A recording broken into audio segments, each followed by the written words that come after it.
Hello children, welcome to Casey's Story World. Today we are going to read Peter Rabbit. Good night, Peter.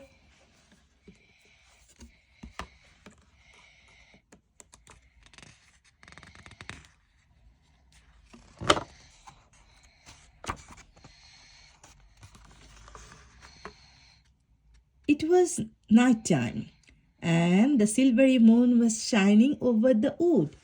Inside a warm, cozy burrow, 4 little bunnies were tucked up in bed. Their names were Flopsy, Mopsy, Cottontail, and Peter. Peter had slept in this room for a long time. He shared it with his 3 playful sisters. It was a bit of a squash. Mrs. Rabbit thought it was time for Peter to sleep in a room of his own. Peter was not sure about this because he would be all alone. There would be no Flopsy to mark his handstand out of 10. There would be no Mopsy to share stories with. There would be no Cottontail to cuddle up with. One sunny morning, Mrs. Rabbit set to work making a cozy little room for Peter. "This is just the place for you, Peter," she said. "A lovely snuggly spot, perfect for a growing bunny." As Peter watched Mrs. Rabbit bustle about dusting and polishing, washing and whipping, stitching and sweeping. Finally, Peter's new room was finished, and it was really very lovely. There was plenty of space for everything, even his feet, which felt nice and toasty. Peter had only just closed his eyes when, "Hoo-hoo! What is that noise?" said Peter, sitting up in bed. The noise echoed around his big, lonely room. Peter was never going to be able to sleep now. Peter sprang out of his bed and straight back to where his sisters were. "Then there is no room in this bed," muttered Flopsy.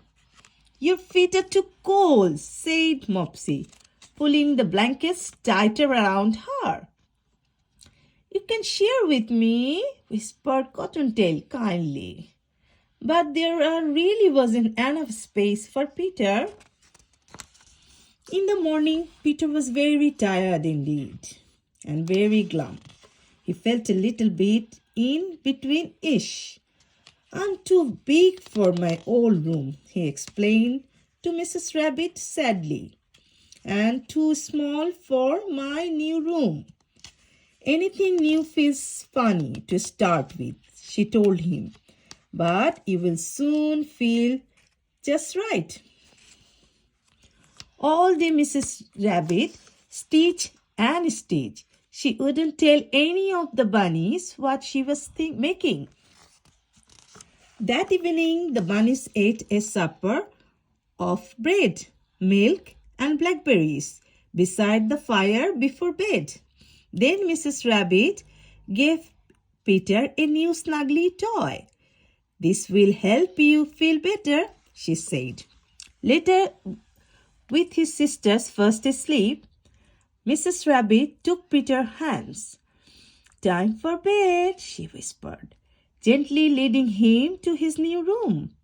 Peter's toy felt cozy, and as Mrs. Rabbit tucked him up, as she would always done, so did his new room. Peter knew he was in the new room, but now it felt more cozy, more peaceful. There was enough space to play, and Peter felt just right.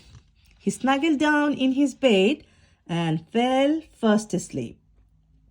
"Sweet dreams, Peter," whispered Mrs. Rabbit. So this is the end of the story. Children, if you like my stories, please subscribe my channel. Bye.